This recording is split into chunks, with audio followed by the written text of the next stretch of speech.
এটা হলো গিয়া গণতন্ত্রের প্রতি অবিচল আস্থা, মানুষের প্রতি ভালোবাসা, দেশের গণতন্ত্রের প্রতি তার কমিটমেন্ট, এবং মানুষ যে প্রকৃত যারা সত্য কথা বলে এবং সত্য পথে সাংবাদিকতা করে তাদেরকে যে ভালোবাসে, এটার উদাহরণ হলেন মুশফিকুল ফজল আনসারী। উনি প্রকৃতপক্ষে যখন অন্ধকার সময় ছিল বাংলাদেশে, কোনো তথ্য কেউ জানতে পারছিল না, বিশ্বে আমাদের ভাবমূর্তি কি আছে, কিভাবে বাংলাদেশ চলছে, এখন কিভাবে গণহত্যা হচ্ছে, কিভাবে মানুষকে নির্যাতন করা হচ্ছে, এই কোনো কিছুই যখন আমরা দেশ থেকে বলতে পারছি না, তখন মুশফিক ভাই জাতিসংঘের মতো জায়গায়, হোয়াইট হাউসের মতো জায়গায়, পেন্টাগনে আমাদের পক্ষ হয়ে, দেশের পক্ষ হয়ে তথ্য তুলে ধরে বিশ্ববাসীর দৃষ্টি আকর্ষণ করেছেন। এটা আমাদের জন্য অনেক বড় পাওনা। মুশফিক ভাই আসলে খুবই কর্মঠ মানুষ। 2001 সালে আমি দেখেছি, সংসদ থেকে আমি বেরিয়ে আসছিলাম, মুশফিক ভাই দ্রুত ঢুকছেন সংসদে। এমন কোনো সেক্টর নেই মনে হয় ঢাকায় যেখানে উনি কাজ করেন নাই। কূটনীতিকবিদেও কাজ করেছেন, তারপর প্রধানমন্ত্রীর কার্যালয়ে উনি কাজ করেছেন। প্রধানমন্ত্রী, সাবেক প্রধানমন্ত্রী দেশনেত্রী এবং খালেদা জিয়া ওনাকে খুবই ভালোবাসতেন, যার কারণে ওনাকে এই সিলেট বিভাগের দায়িত্ব দিয়েছিলেন যেন উন্নয়ন, প্রধানমন্ত্রীর অগ্রাধিকার প্রকল্পগুলো দেখেন। ওনার সাথে আমি সুনাম নিজেও গিয়েছিলাম। উনি খুবই দক্ষ প্রশাসকের মতো তখনও ছিলেন, সেই 2003-4 সালে। আর এতদিনে তো উনি পুরা দক্ষ হয়ে উঠেছেন, আন্তর্জাতিকভাবে একজন বলিষ্ঠ কণ্ঠস্বর হয়েছেন। বিবিসি, CNN সহ বিশ্ব গণমাধ্যমে উনি বাংলাদেশের পক্ষে কথা বলেন।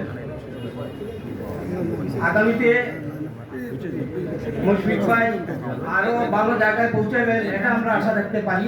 কিন্তু আমাদের দেশে কি হয়েছে সব কিছু কিন্তু হয়তো মুশফিক ভাই জানেন না। এই 14 বছরে আমাদেরকে অনেক সময় বিভিন্নভাবে বিব্রত করা হয়েছে। একটা মিটিং করতে দেওয়া হয় নাই, একটা ইউনিয়ন করতে দেওয়া হয় নাই, ঈদ পুনর্মূল্যায়ন করতে দেওয়া হয় নাই, এরকম পরিস্থিতি ছিল। এটা করে সরকার করে নাই, শুধু আমাদের যেহেতু সমুদ্রী কিছু সংখ্যক সাংবাদিক, এই সাংবাদিকের কারণে আমরা আরো বেশি মানে অস্বস্তিকর পরিবেশ ছিলাম। সাংবাদিকরা তথ্য দিত, অনেক গোয়েন্দা সংস্থা খুঁজতেছে, ও খুঁজতেছে, এটা করা যাবে না, সেটা করা যাবে না, তাকে কিন্তু এই দায়িত্ব কেউ দেয় নাই। এটা রাষ্ট্রের দায়িত্ব ছিল না। সে নিজে বানিয়ে বানিয়ে এইসব তথ্য প্রচার করে আমাদের সাংবাদিকদের বিভ্রান্ত করত, কাজে বাধা সৃষ্টি করত। এবং কি আমরা যখন এই ফ্যাসিলিটি আন্দোলনের অংশ হিসাবে আমরা যখন সাংবাদিক পেশাজীবী সমাবেশ করলাম এই সিলেট প্রেস ক্লাবে, আমরা কিন্তু ভাড়া নিয়ে করেছি।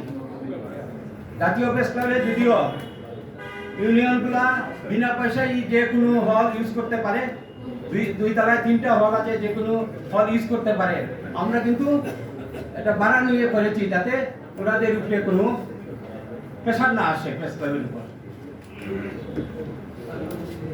তারপর কি হলো, আমরা পেশাজীবী সমাবেশ করলাম, একটা দাবি জানালাম যেন গণতন্ত্র মুক্ত হোক, সংবাদপত্রের স্বাধীনতা হোক, বন্ধ গণমাধ্যম খুলে দেওয়া হোক। এগুলো দাবি জানানোর কারণে আমাদের সাংবাদিক পরে কয়েকটা মিডিয়া নিউজ করলো কি, অর্ধশতাধিক সাংবাদিক গোয়েন্দা নজরদারিতে। গোয়েন্দা নজরদারিতে তোমার কাজ, পত্রিকায় বড় করে 5 কলাম নিউজ করলো, অর্ধশতাধিক সাংবাদিক গোয়েন্দা নজরদারিতে। কেন? ওনারা জামাত শিবির এবং বিএনপির অনুসারী। তাহলে জামাত শিবির বিএনপির অনুসারী হলে অসুবিধা কি? অন্যরা যদি সমাবেশ করতে পারে, বঙ্গবন্ধু পরিষদ করতে পারে, স্বাধীনতা পরিষদ করতে পারে, তাহলে আমরা কেন পারবো না? এটা তো তার ব্যক্তিগত স্বাধীনতা। আমরা পেশাজীবী হিসাবে আমরা এই কাজ করে গেছি। আমরা লিফলেট বিতরণ করেছি। 31 দফা যেটা আছে মুশফিক ভাই, এখানে 11 নম্বর দফায় আছে সাংবাদিকদের কল্যাণের জন্য আপনার বিএনপি যে 31 দফা, এখানে দেখবেন। ওই সমাবেশে আমি বলেছিলাম আসলে বিএনপি একটু সাংবাদিক সাথে দূরত্ব বজায় রেখে চলে, রেখে চলেও না অথবা রাখতে পারে না। সাউন্ড নেই।